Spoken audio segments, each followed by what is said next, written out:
Good morning, and thank you for joining us on Valley News Now. I'm Adam Shalafu with a breaking news alert. We're now about to join a news conference with the Fargo Police Department regarding a shooting that happened in Fargo this past Monday night. We know at this point that it is a 24-year-old Zion Brooks who has died after he was apparently shot in the face at Arbor's Apartments complex off 6th Avenue South in Fargo. Just yesterday, 20-year-old Amari Logan was booked into Cass County Jail for Zion's murder. Our cameras were rolling when the police took him into custody on 12th Avenue Bridge during a traffic stop. And we are going to take a listen to the press conference. We're going to bring you there live. Go ahead and stand by. That'll be beginning in just a couple minutes here.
Okay, good morning. Thanks for your attendance this morning. We wanted to provide some updates to our community following that tragic homicide of Zion Brooks on June 24th at 8:15 p.m. on the 2200 block of 6th Avenue South. Our sincere condolences go out to the Brooks family. We're very, very sorry to see this happen to a young man in our community who was trying to do quite a bit in a positive fashion. But we're also today extremely pleased to announce that less than 48 hours after that tragic incident, we've made an arrest in the case. And I want to turn it over to our investigations captain, Bill Ahlfeldt, to provide you some updates that we are able to provide. Bear in mind that we can't provide all of the details at this juncture. It's still an active investigation. We've got some significant updates that we can let the community know about. And we're going to ask you to hold your questions till the end, because we're going to not only touch on the incident, we're going to touch on, based on some of your questions previously, the work that's been done in the arbors and some crime data, as well as some new technology and partnerships that have come to the department that help us solve these types of crimes. Kevin? All right. Thank you, Chief, and thank you, everybody, for being here. I have a brief written statement that I'll say, and then we'll move it on to Lieutenant Christensen. So over the last 2 days, all units and teams within the Criminal Investigations Division have interviewed multiple cooperating witnesses, many of whom live in the arbors, written and carried out multiple search warrants, processed multiple pieces of evidence, and followed up on multiple leads, which eventually led to the development of probable cause and ultimately the arrest of a suspect in this case. Yesterday afternoon at approximately 3 p.m., that suspect, Amare Logan, also known as Javante Logan, was arrested for murder in the death of Zion Brooks. He is currently being held at the Cass County Jail. There is still a great amount of work to do in determining why this occurred, and this case and this incident is still very actively under investigation. The Criminal Investigations Division is still working tirelessly to follow up on leads, log evidence, and complete documentation of their investigation into this incident. We know that there are multiple individuals who either witnessed this incident or have information about this incident. Please do not assume that we know all of the details or have obtained all of the information about this case. If you have information, please contact the Fargo Police Department so that we can speak with you. I would like to point out the fact that hard work and teamwork between the Criminal Investigations Division and our metro area partners, Metro Street Crimes, the Moorhead Police Department, and the Cass County State's Attorney's Office, which led to the quick apprehension of Amare. This was a great piece of investigative work.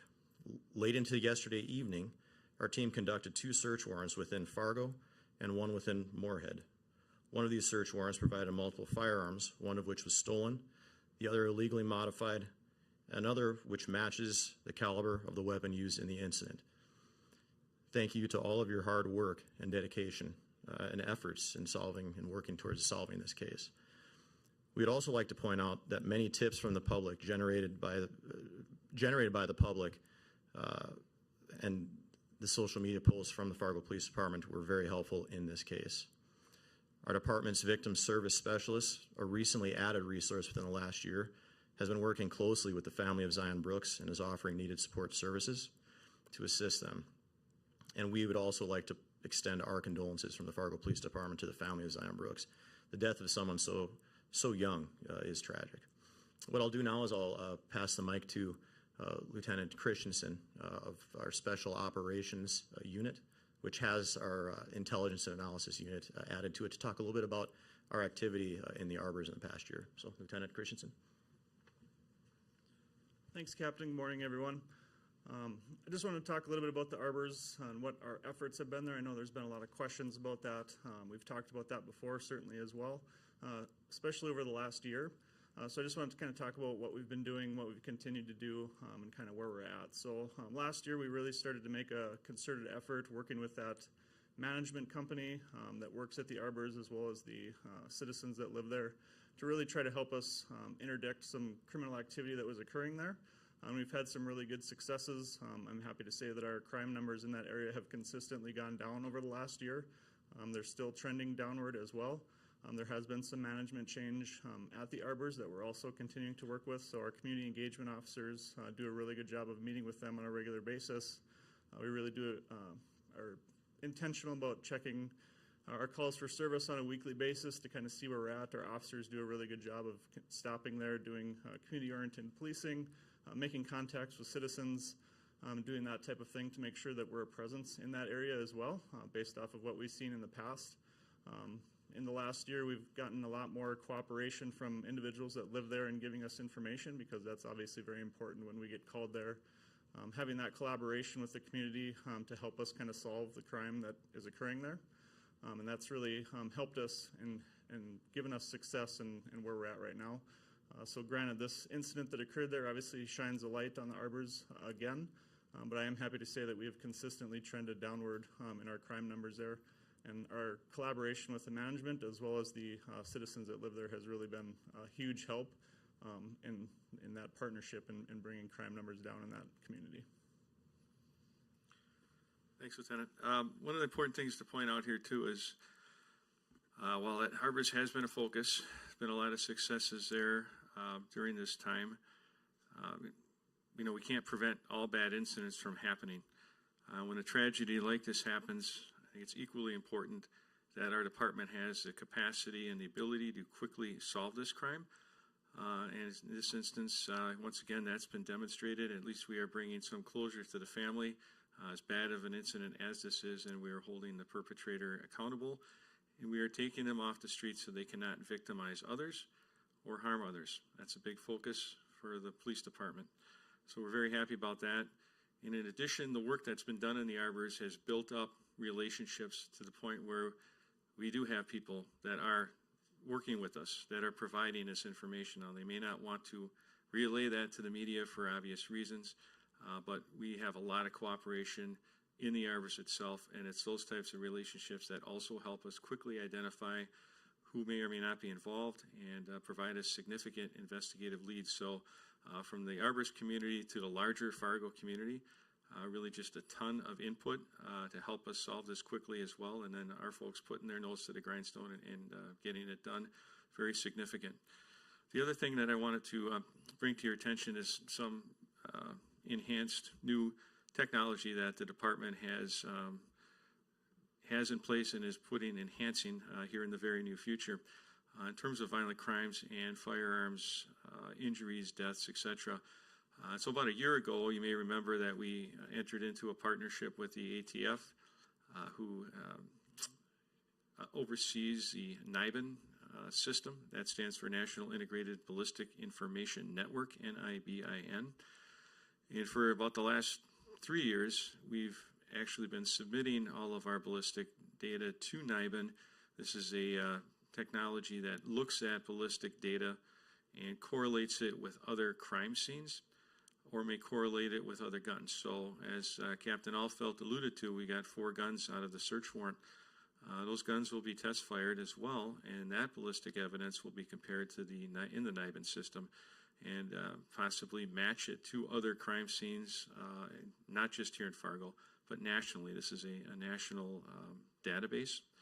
And if you recall, about a year ago, May of 23, when we had the homicide of the 15-year-old Mr. Moore, I believe, there was matches from that ballistic evidence to shootings and shots fired in the Minneapolis area. So this is a tremendous technology that we have brought to Fargo, and we've been using it for 3 years, but as of about the next 30 days or so, we're bumping that up another level. The ATF, in partnership with the ATF, will be opening up a crime gun intelligence center in Fargo, in which the correlations that are done for that evidence right now are sent to Minneapolis. So there's a significant turnaround time for us to get those investigative leads as to whether or not a gun that someone had in their possession or ballistic evidence from a crime scene is correlated to other things. So you can imagine, the quicker we get that information, much more relevant it is. It's going to help us solve these crimes, or other agencies solve their crimes. We will already have in place an actual machine that we will be able to do the entries here. So our personnel will be trained by ATF so that we can immediately enter that ballistic evidence in and know whether or not we've got correlations very close in time to the actual, getting that evidence logged and getting it into our custody.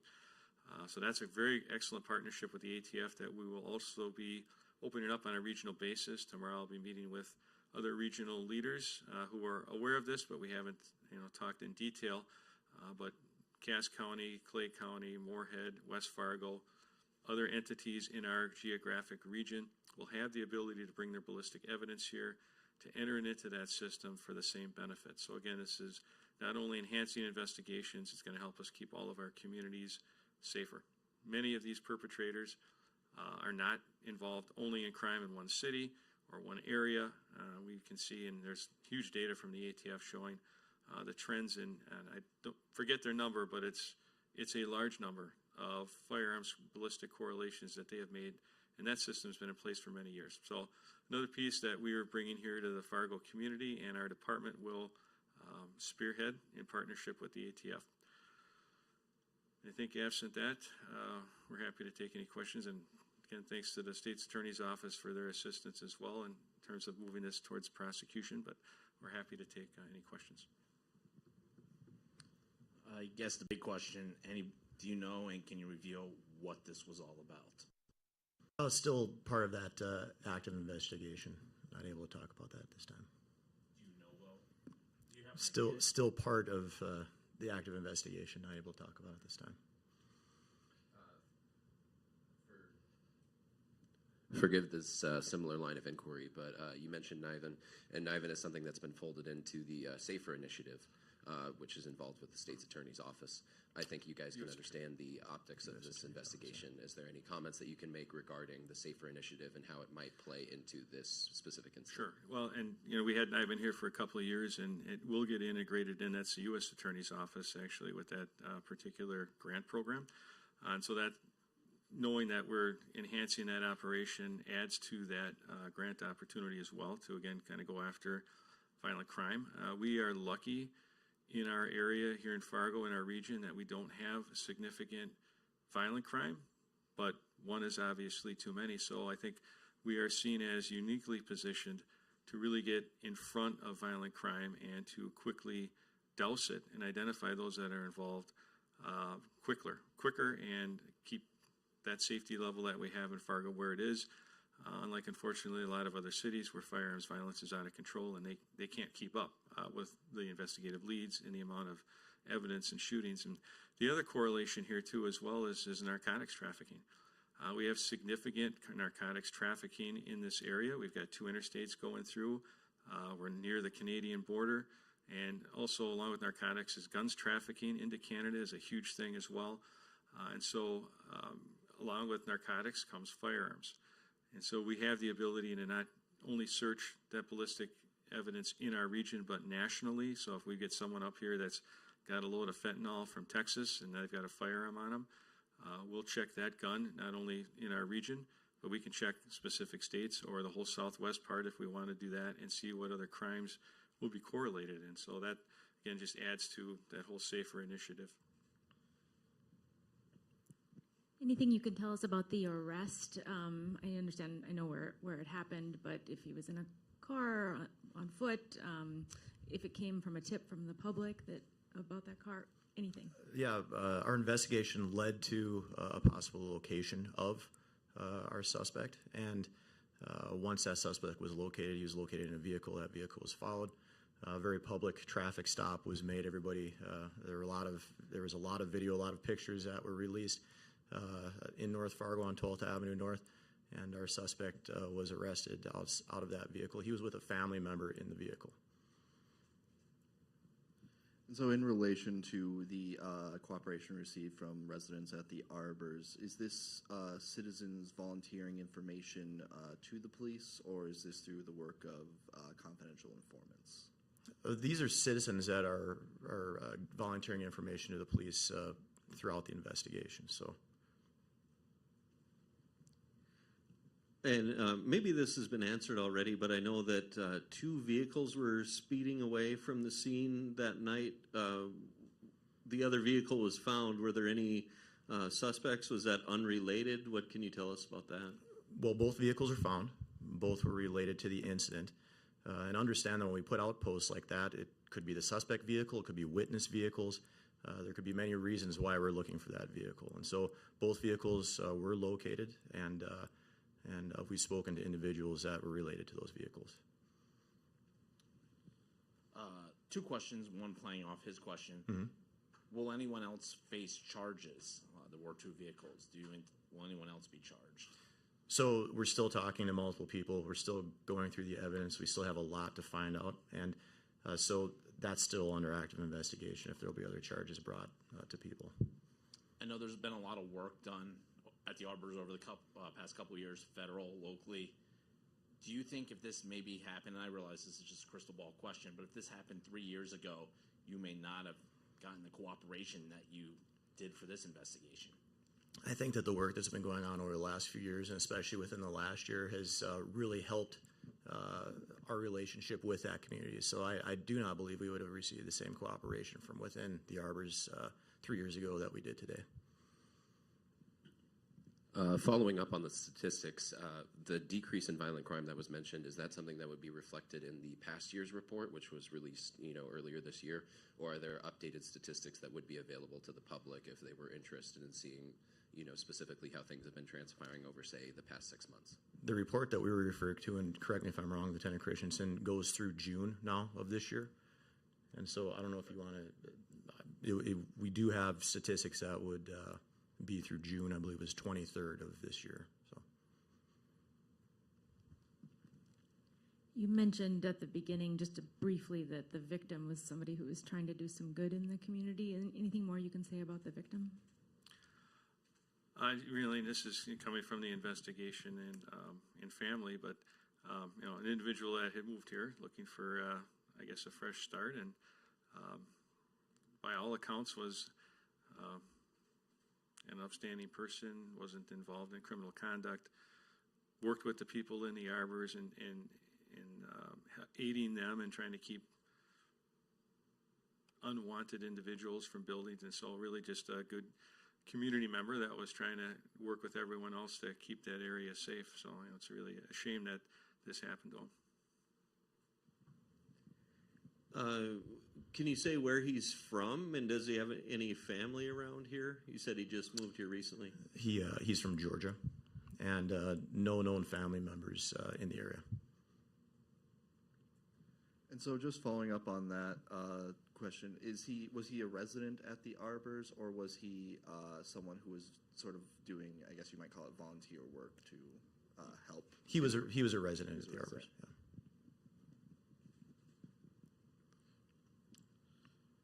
Was anyone helping Mr. Logan avoid being arrested, and was that a strategic takedown on the bridge because you're kind of trapped there as opposed to having several ways out? For your first question, that's still under active investigation. We're not sure if anyone was aiding Logan in running from us or hindering our investigation. As for the second question, yeah, that was a strategic place that we would be able to stop that vehicle to limit the areas that someone might be able to run or flee. And so that traffic stop was done in that location for that reason. Speaking of probably under investigation, do we have any information on a prior relationship between Brooks and Logan? Can't comment on that at this time. Okay. One more? Okay, one more, Matt. I just want to confirm something. So did you find then the murder weapon during those search warrants, or are you just saying guns were found? Was the actual firearm used in the homicide located? So there were 4 guns located in one of the search warrants. One of them, the caliber is consistent with what we believe the caliber used in this incident. We're still going to have to put those weapons through a lot of ballistic testing to see if it was the gun used in this incident or not. And can you say where the cars were found? Where the cars were found, I can't comment on that. Okay, and I promise the last question. Did the shooting happen right around 8:15, or did someone discover the victim in the parking lot and it had happened prior? There were multiple individuals present while the shooting occurred in the area, and so it occurred at 8:15, 8:16, right at the time of call. Okay. Thank you, everyone. As we obtain more information, we're happy to provide that to all of you. Appreciate your attendance. Thank you.